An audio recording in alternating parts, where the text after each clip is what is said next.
I'm ready to go. Are you ready to go?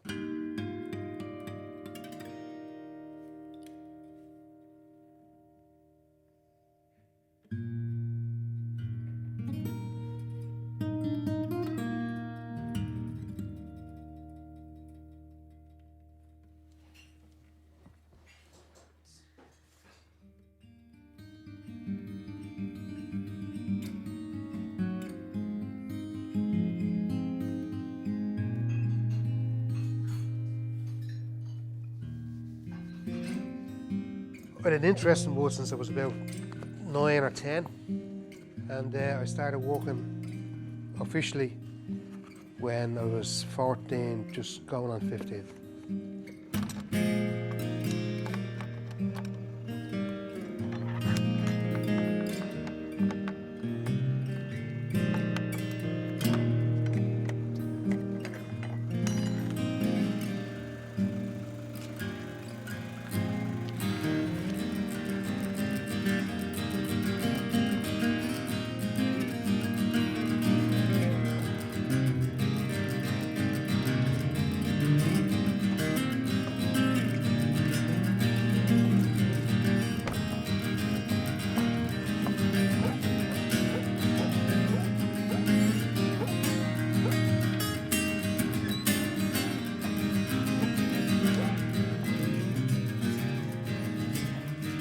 My first paycheck was actually £7.60. I remember that. That was for a week. That was a week's wages as an apprentice. And by the time I gave my mother her money and bought cigarettes out of it or whatever, there wasn't much left. But I remember trying to save for a couple of weeks to get £5 together to buy myself a Wrangler jacket. I had the previous workshop, which is the main one, was in Vicar Street. That's where I started off in 1986. We were there for 20 years. We did all the journey work in the National College of Art and Design, including the bell tower. We did work on the boardwalk. Pierce Contracting were the main contractors, and we did all the handrail down along the boardwalk. We worked for the OPW, again through Pierce Contracting, doing some of their old buildings, old Georgian doors and up and down windows and all that type of stuff.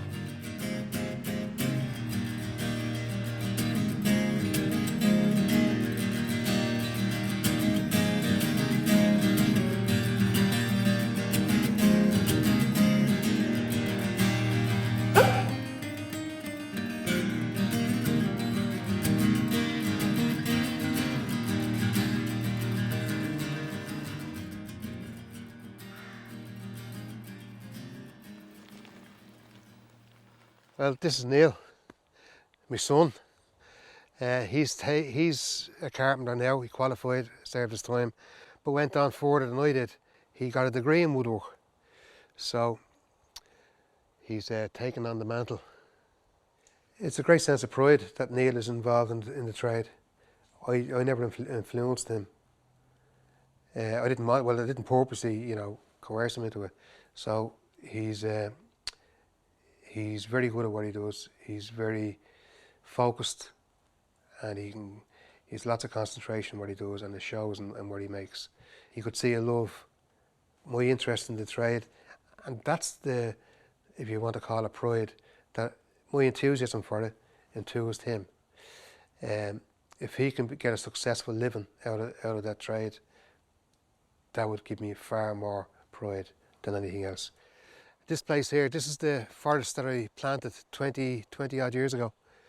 Actually, Neil was only 4 or 5 when the thing was planted, and you can see how much it's grown now. The reason I planted this forest was to try and put something back into it from the game I've been making a living out of all my life. Basically, you're cutting down a tree, you're sizing the tree into the boards, then you're drying the timber. If it's not kiln dried, it has to dry for a year or two before that'll be air dried, and then after that, then it's into the workshop.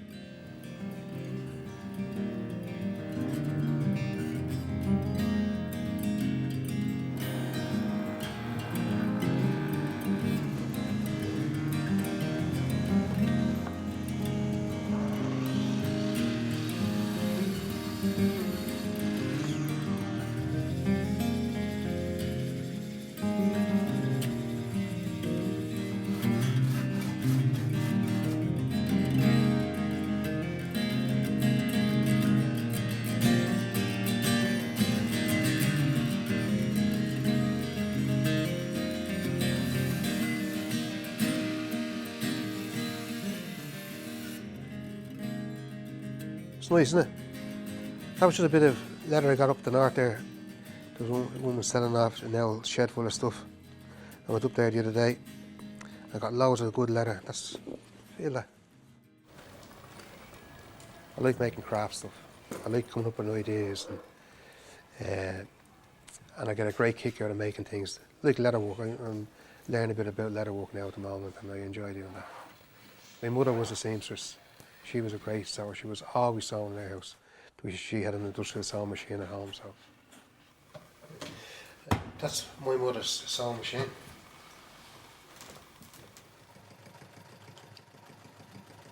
I love making things. I love being creative. That's what gives me most pleasure.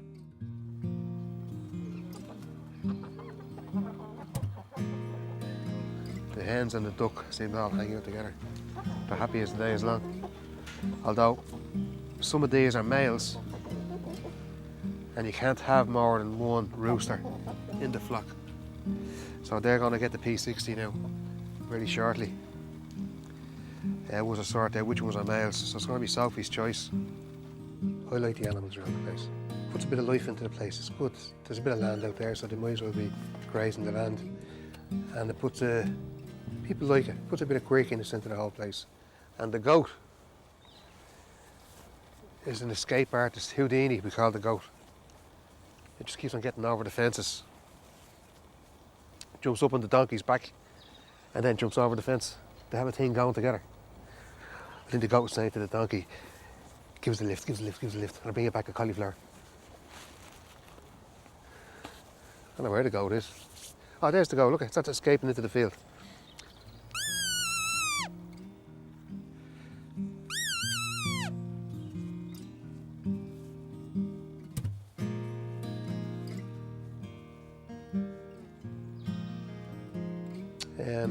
Sometimes the pressure gets on top of you on a continuous basis, and that can become a hard time.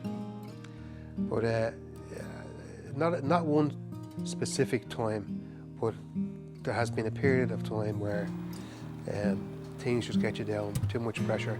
Pressure builds up into stress, and stress can come up and creep up behind you and kick you in the arse. I have my own mental health issues. There's people out there that just are isolated, so isolated. They get themselves down, or they get down, and they feel more isolated. And people need to know that, especially young people as well, that if they're having, anxiety or anything like that, there's a place that they can go. It's not the end of the world. More often than not, it's very easily overcome, but not in isolation. And there's been times where things are quiet, everyone's gone home, it's nice and peaceful, and you have the smell of the wood, and you see all the different projects that are lying around on the floor, and you think to yourself, this will do just nice, this is okay, this is where I'm meant to be. When I'm let alone, and I haven't got people hanging out on me, and I'm allowed to just make things, I whistle. It becomes a very mindful place, yeah. The key to happiness is a peaceful mind and a true spirituality.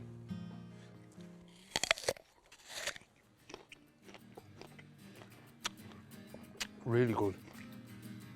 It's like everything else in life. If you let the sacred come in, it's only too quick and willing to come in. Have I ever doubted my trade? No, never, never. If I had a chance to start it all over again, it would be a carpenter, it would be. Even to this day, I love it. I love working with wood. I've never lost the graft for it. I'm going to be making things until I pop me clogs. Literally.